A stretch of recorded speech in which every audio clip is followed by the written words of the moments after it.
Hola, bueno, continuamos con el texto, con el análisis del texto sobre la revolución de Hannah Arendt. Vamos a revisar en esta ocasión el primer capítulo formalmente escrito en esta obra de 1900, publicado originalmente en 1963. Ahora, este capítulo se llama El significado de la revolución. La revolución, un concepto cargado de tradición, decíamos en la sesión virtual pasada, un concepto cargado de tradición que originalmente quería decir restauración, que tenía que ver con el movimiento cíclico de las estrellas, que estaba atravesado por una condición astronómica. ¿Cómo fue que este concepto terminó significando cosas tan extrañas como terminó relacionándose con el patos de la novedad, con el camino de la novedad, de la construcción, de la violencia, del orden político nuevo? ¿Cómo fue que se empezó a relacionar con el fin definitivo de un orden antiguo y de un antiguo régimen y el alumbramiento de uno nuevo? Bueno, quizá uno de los principales culpables sea Maquiavelo, que Maquiavelo tiene que ver con todo aquello que tiene, con todo aquello relacionado con la permanencia. Maquiavelo, recordemos la gran sentencia: un mutamento siempre deja puesta la base para la construcción de otra. Maquiavelo está preocupado por el orden político nuevo, pero también por todo aquello que persiste en este orden político nuevo. Maquiavelo no es el padre de absolutamente nada. Por supuesto que no es el padre de la ciencia política. Esa es una expresión que no sé de dónde la sacan, porque recordemos que la ciencia política es resultado de la revolución behaviorista del último cuarto del siglo XIX. Entonces, vaya, Maquiavelo está escribiendo en el Renacimiento. Maquiavelo está pensando en el siglo XVI. Maquiavelo tiene otro tipo de variables. En fin, claro que anticipa de algún modo la teoría política moderna. Es uno de sus, digamos que coloca una de las primeras piedras monumentales de lo que más adelante será la teoría política moderna. Pero, si bien es cierto, no es el padre de nada, excepto de sus hijos. Maquiavelo sí puede ser el a quien se le puede atribuir el espíritu de la revolución moderna. Porque el espíritu de la revolución moderna se encuentra en las propias líneas de Maquiavelo. Recordemos esa gran causal de la construcción del proceso institucional en cualquier sitio de Occidente. Un mutamento siempre deja puesta la base para la construcción de otro. Esto se encuentra en El Príncipe y es toda una hipótesis descomunal en torno a la construcción del orden político nuevo. Bueno, Maquiavelo muy interesado en las continuidades, pero también en las rupturas y en todo aquello que lo nuevo genera, pero sobre todo cómo lo viejo es posible o hace posible que construya cosas completamente innovadoras, el camino de la innovación. El espíritu de la revolución es un espíritu profundamente maquiavélico, y el espíritu de la revolución burguesa, de la revolución occidental, pues si podemos encontrar un responsable, no único, pero sí predominante, es por supuesto Nicolás Maquiavelo. Ahora, la revolución es el único acontecimiento político que nos pone en contacto con el problema del origen. No existe otro acontecimiento político que sea capaz de ponernos en contacto con el problema del origen. La idea de que el interés sea la fuerza motriz de todas las luchas políticas no es una invención de Marx, ni de Proudhon, ni de nadie que haya vivido y pensado y pisado el mundo en el siglo XIX. Es una invención de alguien que estuvo antes del nacimiento de Cristo. Si se quiere hacer responsable a un solo autor de la concepción materialista de la historia, hay que irnos hasta el propio Aristóteles, quien fue el primero en denominar el interés como la norma suprema de los asuntos políticos. Si nosotros recordamos la definición que nos da Aristóteles y muchísimo antes Platón sobre la oligarquía, pues claramente nos dice que es un gobierno que realmente es una escisión. Son dos gobiernos, el de los ricos y el de los pobres, y uno se encuentra en constante pelea frente al otro, en constante resistencia frente al otro. Quizá tendremos que irnos un poco. Estamos apenas calentando el terreno, pero quizá tendríamos que ir un poco a la página 29 y 30 de mi texto. Y dice concretamente Hannah en estas páginas: lo que los hombres de la Revolución Americana consideraron una de las innovaciones más importantes del nuevo gobierno republicano, la aplicación y la elaboración de la teoría de la división de poderes de Montesquieu al cuerpo político, desempeñó un papel secundario en el pensamiento de los revolucionarios europeos de todos los tiempos. La idea fue rechazada inmediatamente, incluso antes de que estallase la Revolución Francesa, por Turgot, en nombre de la soberanía nacional, cuya majestas fue el vocablo empleado originalmente por Jean Bodin antes de que él mismo lo tradujese por souveraineté, soberanía. Al parecer exigía un poder centralizado e indiviso.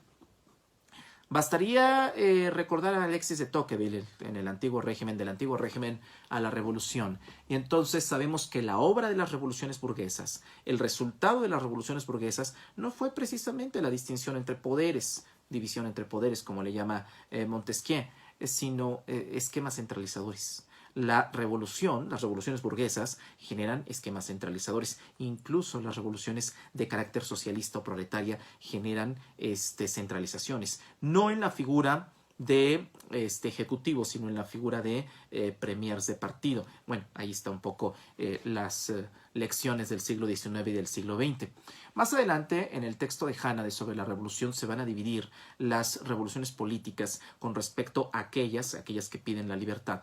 Con respecto a la libertad política, por supuesto, que esto podría parecernos muy romántico, pero realmente está hecho sobre una base segregada, porque no todos pueden tener la libertad política desde el momento en que no todos tienen la capacidad de juzgar, la capacidad política por excelencia, porque para poder juzgar las cosas de la vida pública se necesita tener el privilegio de tener tus condiciones alimentarias resueltas, tus necesidades inmediatas básicas resueltas para poder sentarte en una mesa y poder pensar estas cosas, ¿no?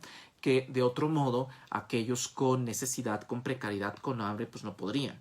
Es justamente la segunda ola de las revoluciones las que ya no van a estar a favor de las libertades políticas de unos pocos, de unos cuantos que pueden juzgar, sino intentan combatir algo que es abyecto por definición, la pobreza, el hambre. Y pues nace en sí mismo la cuestión social, y esto por supuesto coincide con la extensión del espacio público político a aquellos que no tenían lugar, la necesidad, los obreros, la clase trabajadora, y esto por supuesto coincide con el siglo XIX. Pero más adelante Hanna va a dividir las revoluciones clásicas libertarias de las revoluciones sociales. Pero eso más adelante. Lo que ahorita nos está diciendo es otra cosa. Concretamente nos dice, a ver, las revoluciones las revoluciones políticas, las revoluciones burguesas del siglo XVIII no estaban precisamente en busca de una distinción entre poderes. Querían restaurar la república. La república es el gobierno de las leyes por encima de los hombres. Y si algo nos han enseñado las experiencias republicanas de los siglos XVIII y XIX es que esas repúblicas pudieron coexistir con una profunda centralización. Y una vez más, el tema de Maquiavelo. Un mutamento siempre deja puesta la base para la construcción de otro. ¿Qué quiere decir? La idea de Tocqueville. El texto de Tocqueville del antiguo régimen a la revolución está escrito en clave maquiavélica, porque recordemos que la obra de los Borbones no fue otra más que la centralización. Y entonces esta centralización coexistió una obra del antiguo régimen, sobrevivió el antiguo régimen, fundó el nuevo régimen, pero no bajo ropajes monárquicos, sino bajo ropajes republicanos. Quizá por eso Maquiavelo debe ser entendido con ropajes romanos, y por supuesto, si Maquiavelo es el espíritu de las revoluciones burguesas, bueno, el pensamiento de Maquiavelo es el espíritu de las revoluciones burguesas, bueno, estas revoluciones también deben ser vistas con ropajes absolutamente romanos. Es la secularización, concluye Hanna con más talento, es la secularización lo que constituye el origen de la revolución. Y en efecto, ¿qué produjo la secularización? El absolutismo. Claro, y después los republicanismos. La primera etapa de la secularización no fue la reforma, sino el absolutismo. Quizá esto tendríamos que cotejarlo con lo que nos dice en la página 36 la propia Hannah Arendt. Condorcet expuso de forma resumida lo que todo el mundo sabía. La palabra revolucionario puede aplicarse únicamente a las revoluciones cuyo objetivo es la libertad. El hecho de que las revoluciones suponían el comienzo de una era completamente nueva ya había sido oficialmente confirmado anteriormente con el establecimiento del calendario revolucionario, en el cual el año de la ejecución del rey y de la proclamación de la república era considerado como año 1. Recordemos que también el lenguaje cambia. El lenguaje y régimen son dos elementos asociados e indisolubles. Cada régimen produce su neolengua, cada régimen produce, para utilizar un concepto de Orwell, cada régimen produce su propio lenguaje, su propia configuración. Cada régimen que tiene por sentido perdurar produce una determinada configuración de las mentalidades. Y lo hace porque el régimen, que tiene capacidad de perdurabilidad, estabilidad, una vez más, variables que tiene Maquiavelo en la cabeza, sabe que el Estado está construido sobre la conciencia de los hombres. Y entonces el lenguaje es justamente, digamos que pedazos, concepciones de mentalidad, pedazos mentales, una concepción lingüística, simbólica, concreta. Y entonces es precisamente por eso lo que está aquí mismo en la página 36. El hecho de que las revoluciones suponían el comienzo de una era completamente nueva ya había sido oficialmente confirmado anteriormente por el establecimiento del calendario revolucionario, en el cual el año de la ejecución del rey y de la proclamación de la república era considerado como año 1. No solamente cambian la medición del tiempo en torno a la propia revolución en la época del directorio francés, sino que también cambian el lenguaje. La antigua, el ex duque, o sea, para hablar de títulos nobiliarios en la jerga revolucionaria, pues se hablaba justamente de ex, el antiguo archiduque, el antiguo rey, etcétera, ¿no? O sea, se colocaban prefijos específicos y se generaba toda una mentalidad. Se hablaban entre sí en las asambleas populares como ciudadano, la ciudadana, el ciudadano. O sea, es todo un cambio de mentalidad que tiene que ver con un nuevo comienzo y que tiene que ver con la erupción de algo absolutamente nuevo. La polis, continúa Hanna, recordando, haciendo una pequeña retrospectiva a los griegos. La polis se consideraba como una isonomía. Recordemos que la democracia de los antiguos estaba fundamentada no en las votaciones, sino en los sorteos. Y entonces, este sorteo, aquí recuerdo un texto introductorio para todos aquellos que están en los primeros semestres de ciencia política, sociología, derecho y están analizando estas cosas. Recuerdo un texto muy básico, muy introductorio, pero para efectos bueno, la gramática de la democracia de Michelangelo Bovero. Y entonces justamente hace esta distinción, isonomía y segoría. El hecho de sortear y ser sorteado es un elemento central de la democracia de los antiguos, distinta al principio de votar y ser votado de la democracia de los modernos. La isegoría es distinta, por supuesto, a la isonomía.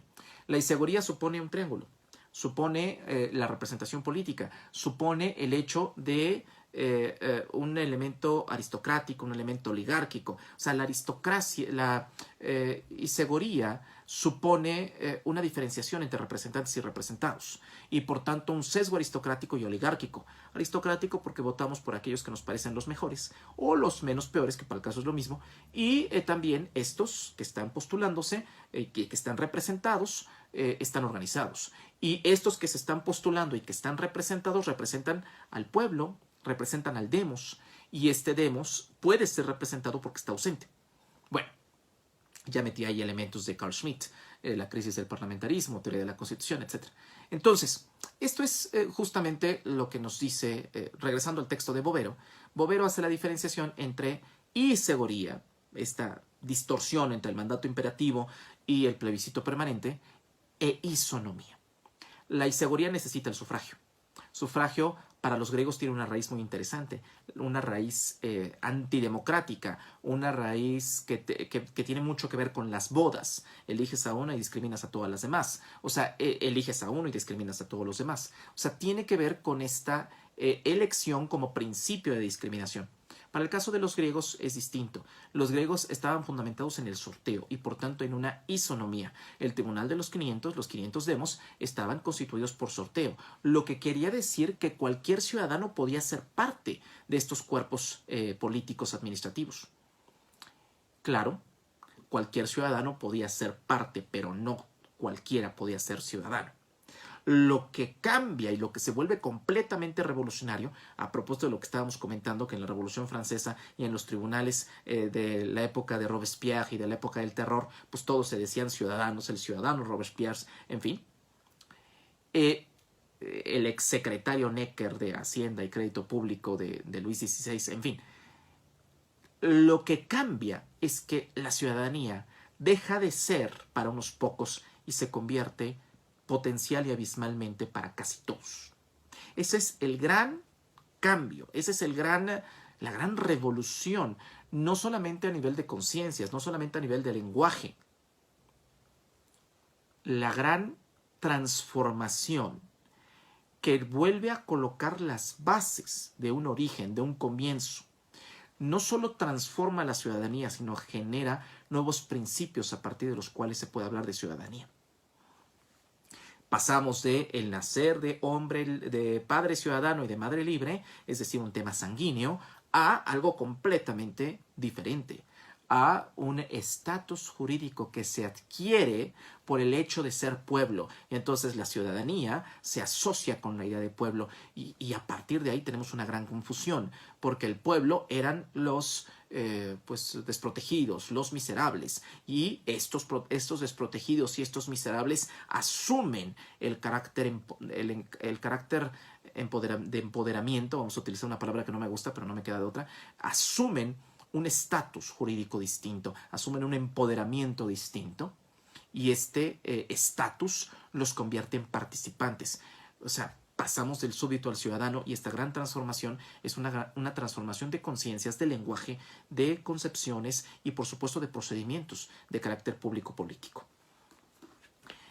La polis se consideraba como una isonomía, por supuesto. Para el tiempo de los griegos no estaban fundamentados en una isegoría, sino en una isonomía, lo que quiere decir que todos estamos en posibilidad de ser parte del cuerpo político. ¿Por qué todos? Porque aquellos que somos todos, la parte que importa, la ciudadanía, pues realmente no son todos aquellos que son habitantes del espacio público político. Recordemos que los griegos, pues bien que mal, eran una sociedad esclavista. La polis se consideraba como una isonomía, no como una democracia. La pretendida ausencia de poder es otra clase del mismo. Es la peor forma de gobierno, el gobierno por el demos. Y un poco esto exhibe los foros populares, los juicios populares, donde se discutían asuntos de primerísima importancia y donde el pueblo, a través de una serie de testigos, pues ahí está el juicio que se le hizo a la ex reina, a la antigua reina María Antonieta en Francia, después de la muerte de Luis XVI. O sea, a través de una serie de testigos amañados, testigos muy cercanos a Robespierre, muy cercanos al régimen, pues a partir de una serie de testigos, pues una serie de incriminaciones que nunca fueron corrupciones, etcétera, con pruebas muy poco sustentables. Pero no importaba eso, no importaba el proceso jurídico, importaba la participación de sujetos que años atrás, 10, 15, 20 años atrás, jamás podrían haber estado cerca, ni siquiera a 2 metros de distancia de María Antonieta. Esa es justamente la gran transformación. Y entonces aquí, por eso, vámonos a la página 39, dice Hanna, la isonomía garantizaba la igualdad, pero no debido a que todos los hombres hubiesen nacido o hubiesen sido creados iguales. Era una sociedad esclavista, insisto. Sino por el contrario, debido a que por naturaleza los hombres eran desiguales y se requerían de una institución, más bien dicho, requerían de una institución artificial, la polis, que gracias a su valor los hiciera iguales. Los hombres nacen desiguales. Pero es la polis, es una institución, es un artefacto lo que nos vuelve iguales. O sea, esto se va a mantener. El hombre ha nacido libre, decía Rousseau, y sin embargo, un texto muy influyente en tiempos revolucionarios, y sin embargo vive rodeado en todas partes entre cadenas. O sea, es exactamente lo mismo. La ley es aquella, de acuerdo a lo que nos dice Rousseau, que nos hace iguales. ¿Y por qué la ley puede hacernos iguales? Porque en la naturaleza somos desiguales. Y entonces la voluntad general, ¿no? Obedecemos a la ley y al mismo tiempo nos obedecemos a nosotros mismos, porque es producto de la voluntad general. Bueno, la maroma de Rousseau es, por supuesto, increíble. Habrá que revisar y habrá que recordar de manera con tiento lo que está ahí en el contrato social. Continúa Hanna, la igualdad de la polis griega, su isonomía, era un atributo de la polis y no de los hombres. Es la polis, es la institución la que te hace igual. Tú eres completamente desigual, pero es la institución la que te hace igual. Tú eres completamente desigual, pero es la ley la que te hace igual. ¿Por qué digo que es una maroma de Rousseau? A veces hay que hacer pausas que están fuera del texto para explicarse. Esto lo descubre Marx muy bien en un texto que me parece que ya hemos comentado, tal vez en este seminario o en otros, no recuerdo. Y ese texto es un texto que Marx escribe a los 25 años. Crítica a la filosofía del derecho o crítica a la filosofía del Estado se ha traducido de las dos maneras. La ley, al proteger la propiedad, está protegiendo un tipo de desigualdad.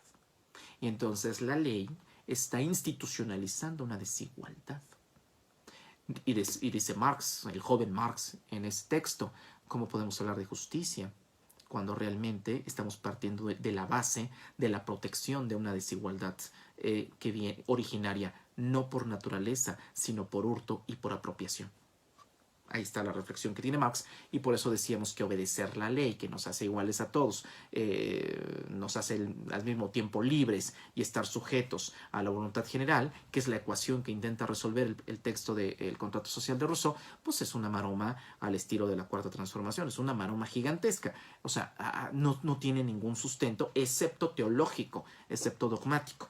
Bueno, ¿qué más tenemos? Dice, los resultados de la revolución no fueron la vida, la libertad y la propiedad en cuanto tales, sino su concepción como derechos inalienables del hombre. Recordemos, y esto lo hemos visto con otros autores, entre ellos Giorgio Agamben, que hace un estudio en Medios sin fin, en Homo Sacer, hace un estudio en torno a la vida. Y entonces, una cosa es el zoe y otra cosa es el bios. El zoe es la condición vital de la carne, de los seres vivos, de nuestras mascotas, de nosotros como seres humanos. Bios es algo que no pueden tener nuestras mascotas, que no pueden tener las aves, que tiene el animal político, para utilizar la expresión de Aristóteles, con todo el prejuicio que supone esto. La política, una vieja lección de Hannah, no está dentro del hombre, sino en el espacio de interacción entre los hombres, en el entre los hombres. Por supuesto, el zoe se encuentra al interior de los hombres, la vida, el hecho de que mi corazón está latiendo, de que estoy respirando, de que pues, aparentemente estamos bien y estamos sanos, aparentemente, en estos tiempos pandémicos, quién sabe. Bueno, ese es el zoe. El bios supone nuestra interacción con otros, y eso es algo que, interacción en torno a fines concretos, en torno a objetivos, en fin, esto es intereses, esto es algo que los animales no tienen, por supuesto. Este espacio de interacción, este mundo que surge entre los hombres para poder estar en el mundo. Bueno, esto es el bios. Y entonces, aquí por eso es importante lo que nos está diciendo la propia Hannah. Los resultados de la revolución no fueron la vida, la libertad y la propiedad en cuanto tales, sino su concepción como derechos inalienables del hombre. La vida no fue sagrada hasta que existió un espacio público político que la concibió como sagrada. La vida no fue no existía el concepto de sacralidad en torno a la vida en los griegos, en los antiguos, eso no existía. Se necesitó el surgimiento de una institución para que se considerara la protección de la vida en su sentido inalienable, en su sentido inseparable, indisoluble de la condición humana. Los resultados de la revolución no fueron la vida, la libertad y la propiedad en cuanto tales, sino su concepción como derechos inalienables del hombre. La revolución siempre ha estado preocupada por la liberación y por la libertad. Aquí habría que revisar lo que nos dice Hannah en la 44-45. Solo podemos hablar de revolución cuando está presente este pathos, este camino, viene de pathway, de la novedad, y cuando esta aparece asociada a la idea de la libertad. Ello significa, por supuesto, que las revoluciones no son algo más que insurrecciones victoriosas y que no podemos llamar a cualquier golpe de estado revolución ni identificar a esta con toda guerra civil. No podemos tipificar a una guerra civil como revolución y no podemos hablar de una sublevación como si fuera una revolución. Tiene que existir este pathos de novedad y libertad en torno a la fundación, en torno al origen, en torno a la reestructura de un nuevo comienzo. Solo entonces, cuando tenemos todas estas características, en verdad podemos hablar de revolución. Y dice en la 45, pero ni la violencia ni el cambio pueden servir para describir el fenómeno de la revolución. Solo cuando el cambio se produce en el sentido de un nuevo origen, cuando la violencia es utilizada para construir una forma completamente diferente de gobierno, para dar lugar a la formación de un cuerpo político nuevo, cuando la liberación de la opresión conduce, al menos, a la constitución de la libertad. Solo entonces podemos hablar de revolución. Por supuesto, cuando hablamos de revolución, para hablar de las protestas en Chile hace algún tiempo, pues es un equívoco, pero vaya, gigantesco. Cuando hablamos de la primavera árabe, y hablamos de que hubo revoluciones en Egipto, pues también no sabemos lo que estamos diciendo. O sea, por eso es importante los conceptos. Pero ni la violencia ni el cambio pueden servir para describir el fenómeno de la revolución. Solo cuando el cambio se produce en el sentido de un nuevo origen, cuando la violencia es utilizada para construir una nueva forma completamente diferente de gobierno. Solo entonces podemos hablar de revolución. Y bueno, vámonos a lo que dicen las 56-58, ya para ir cerrando este capítulo. Y nos dice, en el siglo XVII, cuando por primera vez encontramos la palabra empleada en sentido político, su contenido metafórico estaba aún más cerca del significado original del término, ya que servía para designar un movimiento de retroceso a un punto preestablecido y, por extensión, de retrogresión a un orden predestinado. Tiene que ver con el concepto astronómico original de la revolución y por eso tiene que ver con un sentido originario de restauración. El hecho de que la palabra revolución significase originalmente restauración, algo que para nosotros constituye precisamente su polo opuesto, no es una rareza más de la semántica. Las revoluciones de los siglos XVII y XVIII, que concebimos como un nuevo espíritu, el espíritu de la edad moderna, fueron proyectadas como restauraciones. ¿Restauraciones de qué? De la República.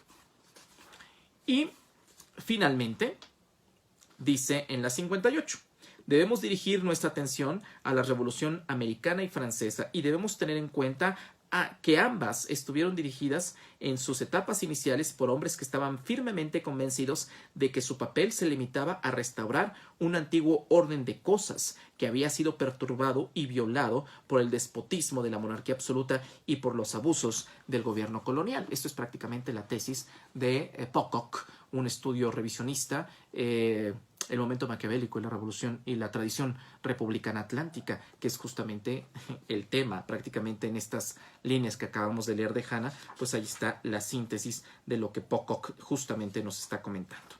Cerramos con,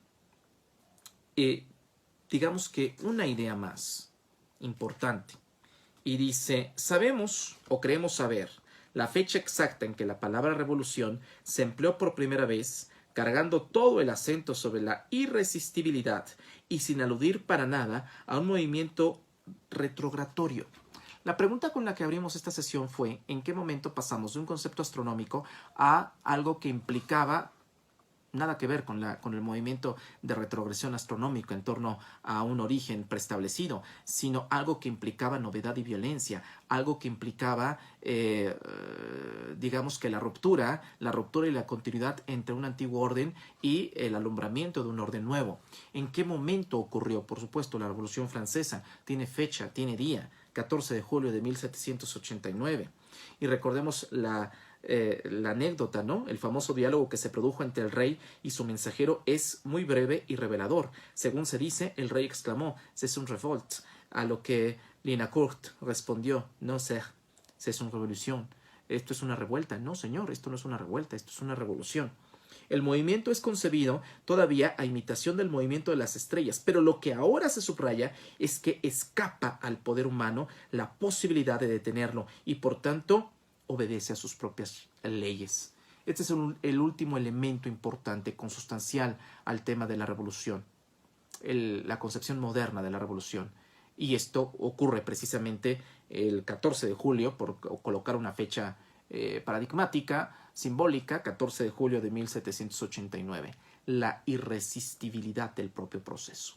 O sea, el proceso como un proceso irresistible, como un proceso que, si bien es cierto es iniciado por los actores, responde a su propia lógica, responde a su propia fuerza y que es irresistible e incluso incontrolable para los actores que lo iniciaron.